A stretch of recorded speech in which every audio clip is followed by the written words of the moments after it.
Anti Pakistan. Yes, Pakistan వాళ్ళు మనం అంటే పడదు, మనం పాకిస్తాన్ని టాలరేట్ చేసే సమస్య లేదు. వాళ్ళు ఇలాంటివన్నీ చేస్తూ ఉంటారు, ఎందుకంటే చిన్న దేశం కాబట్టి. ఎప్పుడు బలమైన వాడు ఎదుర్కొండా వచ్చి పోరాడతాడు. బలహీనలో అనుకోండి మనం పోతూ పోతే వెనక నుంచి రాయిచ్చు కొట్టడం, ఎవడో తెలియకుండా చీకట్లో వచ్చి దెబ్బకాయ కొట్టి పారిపోవడం, ఇవన్నీ చిన్న లెవెల్లో ఏంటంటే దాని అర్థం వాడు ఎదురు పడితే అవతలాడు చంపేస్తాడేమో అని భయం. సేమ్ పాకిస్తాన్ అంతే. వాళ్ళు మొన్న చేసిన టెర్రరిస్ట్ యాక్టివిటీ అన్నది ప్రపంచం అంతా ఖండిస్తోంది. ముఖ్యంగా ముస్లిం దేశాలు ఖండిస్తున్నాయి, ముస్లిం దేశాలన్నీ ఖండిస్తున్నాయి. ఇంకో విషయం మీకు తెలియదు ఏంటంటే, ఇండియాలో ఒక్కచోట హిందూ మతం ఉందనుకోకండి. ఇండోనేషియా అనేటువంటి దేశం ఒకసారి చూడండి. ఇండోనేషియా అనేటువంటి దేశం పూర్వం మన వాళ్ళే ఉండేవారేమో, పూర్తిగా ఇస్లామిక్ దేశం అయిపోయింది. ఇండోనేషియాలో ఉన్నంతమంది ముస్లిమ్స్ ప్రపంచంలో ఏ దేశంలోనూ లేరు. ప్రపంచం మొత్తం మీద హైయెస్ట్ నెంబర్ ఆఫ్ ముస్లిమ్స్ ఉన్న దేశం ఇండోనేషియా. వాళ్ళ ప్రధాని, ప్రెసిడెంట్ అందరూ ఎప్పుడు ముస్లిమ్సే ఉంటారు. మన మూడు సింహాలలాగా వాళ్ళ సింబల్ ఏంటో తెలుసండి? మన మూడు సింహాలు ఎలాగో వాళ్ళ సింబల్ గరుడ. గరుడ శ్రీ మహావిష్ణువు వాహనం. దాని గరుడకు కూడా వేరే పేరు కాదు, గరుడే దాని పేరు. వాళ్ళ కరెన్సీ నోట్ల మీద వినాయకుడి బొమ్మ ఉంటుంది. దేవుడి కింద చూస్తారు వాళ్ళు. ఇలా తీసుకున్నారు వాళ్ళు. చేయడం నమాజ్ చేస్తారు, మసీదుకి వెళ్తారు.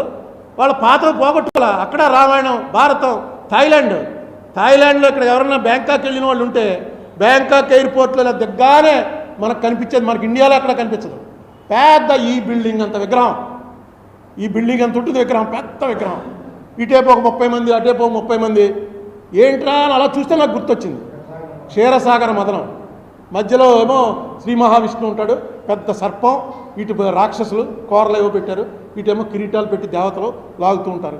క్షీరసాగర మదనానికి థాయిలాండ్కి ఏంటంటే సంబంధం? అది కట్టింది ఎప్పుడు? ఈ మధ్యనే, కొత్తది. వాళ్ళది కూడా ఇతిహాసం మందే, వాళ్ళ పురాణాలు మనవే. మంది ఓల్డెస్ట్ సనాతన ధర్మం. అంటే ఎప్పుడు పుట్టిందో తెలియని ధర్మం. సనాతనం అంటే ఎప్పుడు వచ్చిందో తెలియదు, ఎవరు చెప్పారో తెలియదు. అది సనాతనం. మిగతా ధర్మాలన్నీ సంవత్సరాలు గడిచి పురాతన ధర్మాలయ్యే, కానీ సనాతన ధర్మం మనది ఒకటే. దీన్ని మరి ఎందుకు దీన్ని పొల్యూట్ చేసే ప్రయత్నాలు జరుగుతున్నాయో నాకైతే అర్థం కాలేదు. ఇది ప్రపంచం అంతా అంగీకరించే టైంలో ఇవాళ ప్రపంచం అంతా అంగీకరిస్తోంది. మీకు ఎప్పటి నుంచి మనల్ని ఫాలో అవుతూ వస్తున్నారు ఒకసారి చూడండి.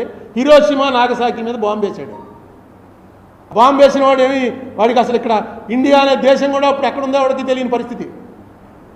ఇండియా అనే అక్కడ ఉంటుంది. ఇప్పుడు మన ఆఫ్రికాలో దేశాలు మనకు ఎలా తెలీదో అలాంటిది. సాఫ్ట్వేర్ రాకముందు ఇండియా ఉంది అక్కడ అని. అలాంటిది వాడిని నీకేమనిపించిందయా అని అడిగితే మీడియాతో ఏం చెప్పాడు తెలుసండి? నాదే ఉందండి అని భగవద్గీతలో శ్లోకం చదివాడు. భగవద్గీతలో శ్లోకం చదివి మొత్తం చంపేసేవాడు, పేల్చేసేవాడు, పేలగొట్టేసేవాడు, విధ్వంసం చేసేవాడు అన్నీ కూడా భగవంతుడే. వాళ్ళు ఆశ్చర్యపోయారు, ఇదేంటో ఏదో బాగా చెప్తున్నట్టు మేము అడుగుతుంటే. ఇది ఇప్పుడుది కాదు, ఓల్డెస్ట్ ఇండియాలో చదివే భగవద్గీతలో శ్లోకం ఇది. మీరు ఒకసారి కొట్టండి నెట్లో. ఇవన్నీ అంత దీన్ని మిగతా మతాల్లాగే మంది ఒక మతం. వాడు చర్చికి వెళ్తాడు, వీడు మసీదుకి వెళ్తాడు. మన పిల్లలు కూడా తీసుకెళ్ళి గుడి అలవాటు చేయండి.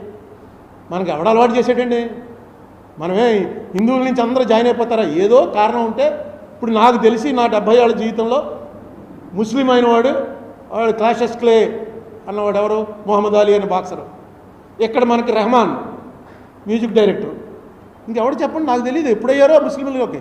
క్రిస్టియన్స్ చాలామంది కన్వర్ట్ అవుతున్నారు. కారణాలు ఉన్నాయి దానికి. నమ్మారు వాళ్ళు. నమ్మడానికి బ్యాన్ లేదు మనకి. హిందూ మతంలో బ్యాన్ ఏం లేదు, నువ్వు నమ్మకూడదు వేరే మతాన్ని. నమ్మారు. అక్కడికి వెళ్ళానండి, ఆవేళ చర్చి దగ్గరికి వెళ్ళానండి, వెళ్ళి దేవుడా ఏంటిదంటే అప్పుడు దాకా మనసులో ఉన్న బాధ అంతా పోయిందండి. చర్చికి వెళ్తున్నాను, ఏంటి తప్పేంటి అంటాడు. అంటే బాప్టైజ్ అవ్వరు, ఏమవరు. క్రిస్టియన్స్ అంటాను, నేను క్రిస్టియన్ అండి ఏంటి. మరి ఎందుకు దీని మీద ఈ ద్వేషం అనేది పెంచడం? దయచేసి ఇటువంటి టైంలో క్రైసిస్లో, ఇది క్రైసిస్. కాశ్మీర్ బాగుపడిపోయింది అనుకున్నాను నేను. ఎందుకంటే వెళ్ళిపోతారు అంబానీ, ఆదానీ వీళ్ళందరి చేత పెట్టుబడులు పెట్టిస్తారు. అక్కడ మంచి ఇవి కట్టిస్తారు, కాశ్మీరీలకు ఏవేవో ఇస్తారు. ఇవన్నీ మోడీ గారు చెప్పారు. మోడీ గారు వాళ్ళ పార్టీ ఏర్పడిందే కాశ్మీర్ గురించి కాబట్టి ఖచ్చితంగా ఇంకా కాశ్మీర్లో ఈ యాక్టివిటీస్ని ఎలాగోలా ఆపేస్తారు అనుకున్నాం. కానీ ఇది చాలా చాలా పెద్ద ట్రాజడీ.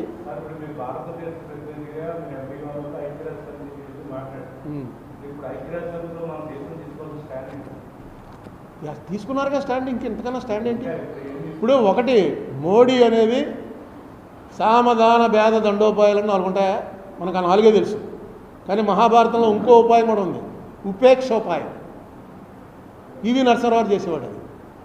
అంటే ఏమి చెప్పకుండా ఉపేక్షగా ఉండడం, వహించడం. ఏమో మోడీది ఉపేక్ష ఉపాయం అన్న ఫాలో అవుతాడేమో తెలుసు. లేకపోతే వాడు శాంక్షన్స్ అని చెప్పి అన్ని దేశాలు గగ్గోలు పెట్టేసి అందరికీ తెలుసు, ప్రపంచం అంతా తెలుసు.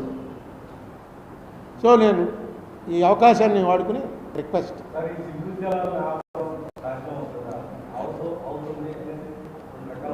నా ఉద్దేశంలో వాటి మీద ఇప్పుడు డిస్కస్ చేయటం కరెక్ట్ కాదు. ఏదో థ్రెట్,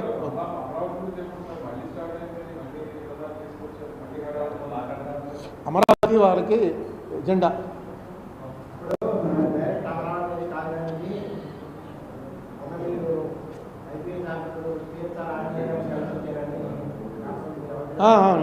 కలిసి వచ్చానండి.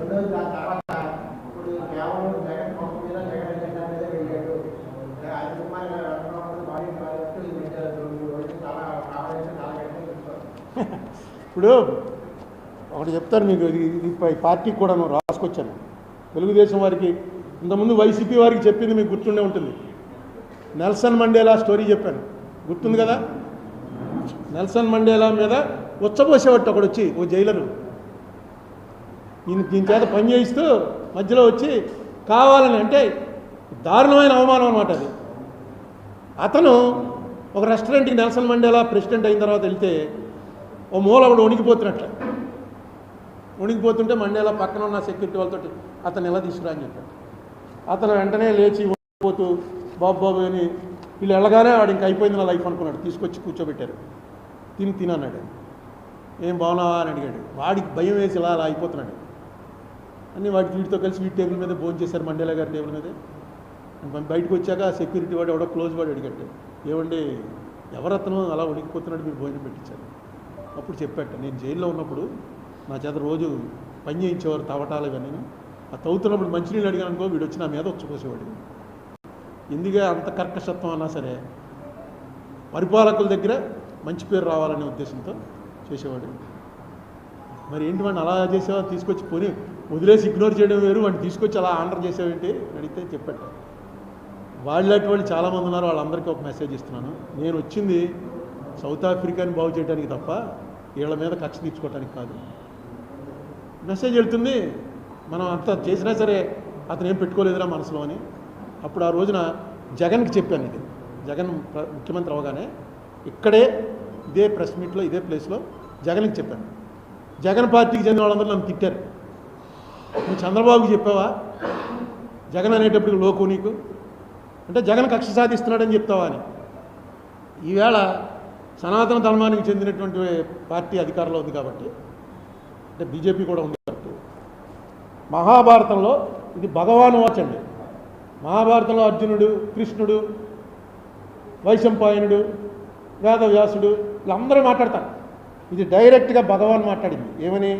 శపథా యత్ కృతం పుణ్యం శప్యమానంతు గచ్చతి, శప్యమానస్య యత్ పాపం శపంతు మనుగచ్చతి. దేవుడు చెప్పాడు డైరెక్ట్గా. ఏమని? నిన్ను తిట్టేవాడు ఉన్నాడే వాడి పుణ్యం అంతా నీకు వచ్చేస్తుంటాడు.